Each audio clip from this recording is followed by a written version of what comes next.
Il video di oggi parlerà dell'evoluzione dei suoni e dell'audiofilo in alta fedeltà e ci sarà del pianoforte pazzesco. E ringrazierò anche la vostra generosità.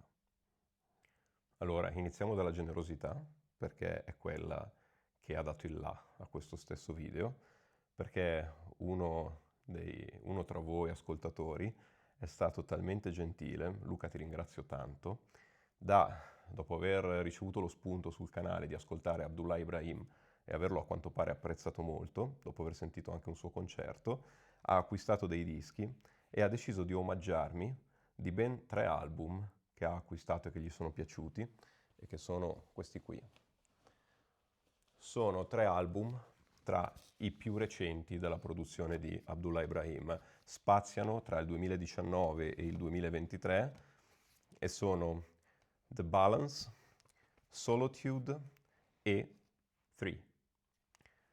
Sono uno più bello dell'altro e il loro ascolto mi ha dato l'idea per gli argomenti di cui chiacchieriamo oggi.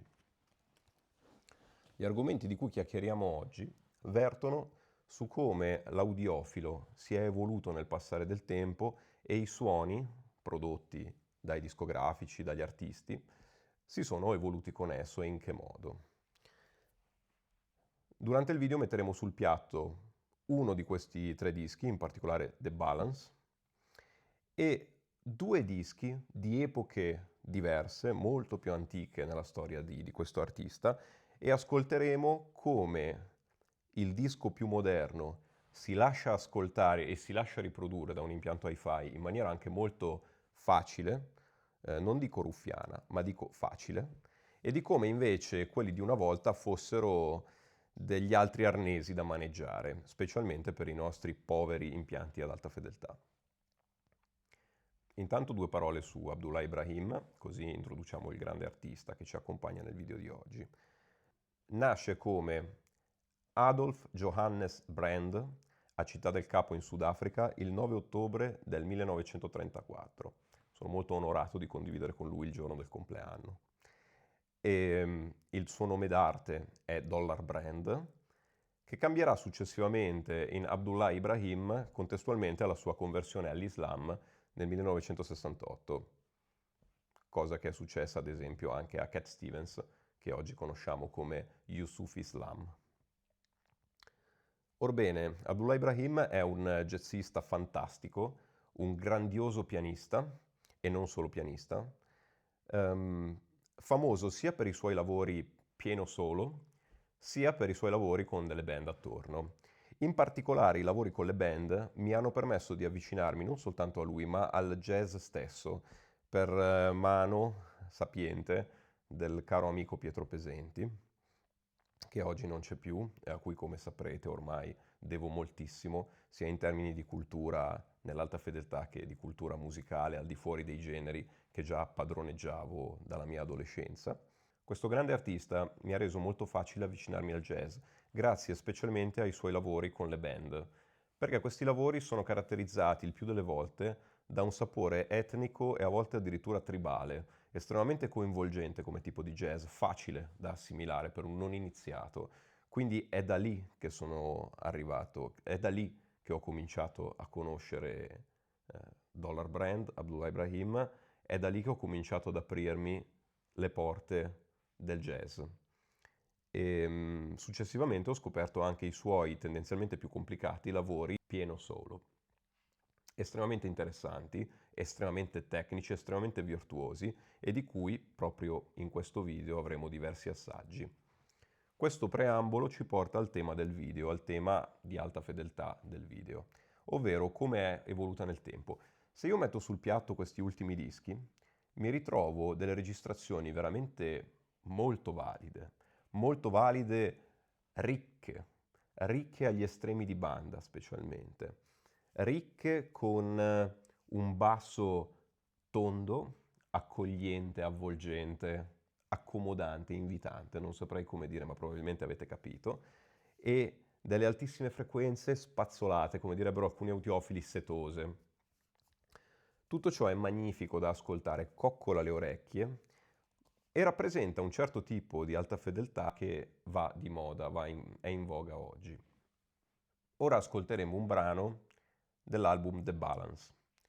Sentiremo come suona bene, come suona rotondo, come suona anche facile, facile non soltanto da ascoltare, ma anche da riprodurre per il nostro impianto. Facciamo questa prova.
Quello che avete sentito, spero che sia passato nel modo opportuno, è una grandissima rotondità e una grandissima facilità. Questa è l'alta fedeltà spiccatamente di oggi. È l'alta fedeltà che rende ogni impianto capace di suonarla, perché questo, nonostante questo basso molto profondo, così ben registrato, questi acuti così dettagliati e raffinati, è la quintessenza della facilità, perché tutti i suoi transienti, tutto il panorama, anche un po' l'esecuzione, sicuramente il brano stesso era un brano morbido, però questa registrazione così dolce rende facile a qualsiasi impianto riprodurla. Anche diffusori limitati che non riuscissero ad avere tutta la copertura di banda sufficiente a far emergere l'intero disco, riuscirebbero comunque a darti un'impressione di un suono meraviglioso. C'è talmente tanta informazione nei punti giusti della banda che permetterebbe anche ad un citofono di estrarne almeno un po', tale da stupire chi sta ascoltando. Questa è l'hi-fi delle fiere, è l'hi-fi delle fiere di oggi, intendo dire. L'hi-fi che piace a tutti e che permette di comporre gli impianti più disparati, con le tecnologie più disparate e avere da tutti quanti l'impressione che tutto vada bene. Ora facciamo un salto indietro, andiamo indietro di diversi decenni, precisamente nel 1900, andiamo al 1982 e mettiamo su un disco che si chiama African Dawn. Questo è un disco pieno solo dove abbiamo un'impressionante, cattivissima, mid-focused, se mi passate un inglesismo, riproposizione del pianoforte. Provate a sentire.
un pianoforte di una reattività da brivido, un'energia, un transiente, un attacco pazzesco.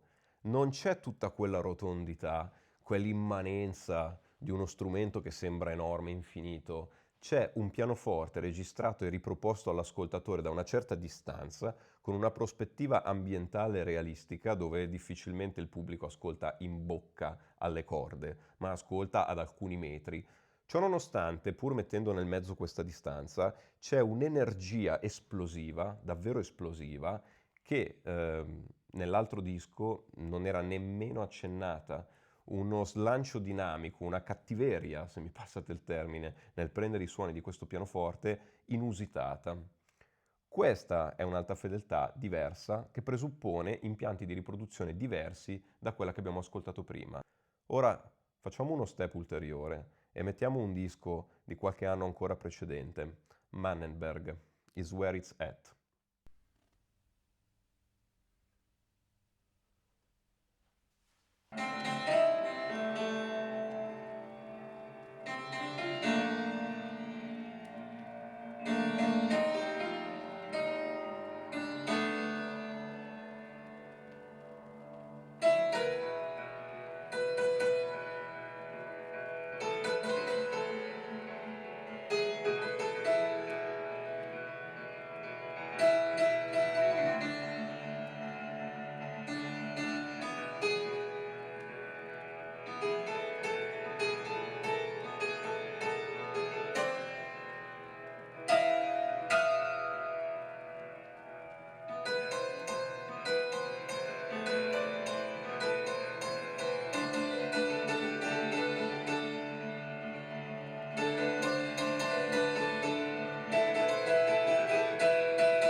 Ebbene, qui abbiamo ad un livello ancora più alto la spietatezza dell'incisione.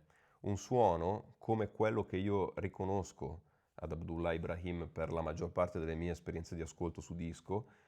La maggior parte della mia collezione di dischi suona più così che come i dischi più moderni, e questa è l'impressione che ho sempre avuto nell'ascolto di questo artista, di essere trasportato in maniera molto fedele e realistica nel setting dell'evento, nel luogo dell'evento, dove tutto si svolge, dove il suono prende davvero vita. Avete sentito che potenza, che velocità, che apertura incredibile alcune note di quei pianoforti. Una cattiveria che non rende il gioco facile per nulla all'impianto, che non necessita nemmeno di una banda passante esagerata, e qui entriamo anche nel discorso che i canoni di alta fedeltà di così tanti decenni or sono badavano un po' poco agli estremi banda, perché gli impianti a tromba capaci di queste dinamiche che si potevano avere negli anni 70 e inizio anni 80, per il tipo di trombe e di altoparlanti che si utilizzavano, difficilmente facevano molto sotto i 40-45 Hz, e seppure potessero arrivarci non gli era richiesto di fare granché sopra i 18 kHz. Quindi alla fine avevamo una concentrazione di energia in una banda che non chiamerei media, sarebbe decisamente riduttivo, una banda che piuttosto chiamerei utile a riprodurre la stragrande maggioranza della musica che si poteva incidere, con questa immediatezza, con questa facilità di emissione, come si legge in tante recensioni.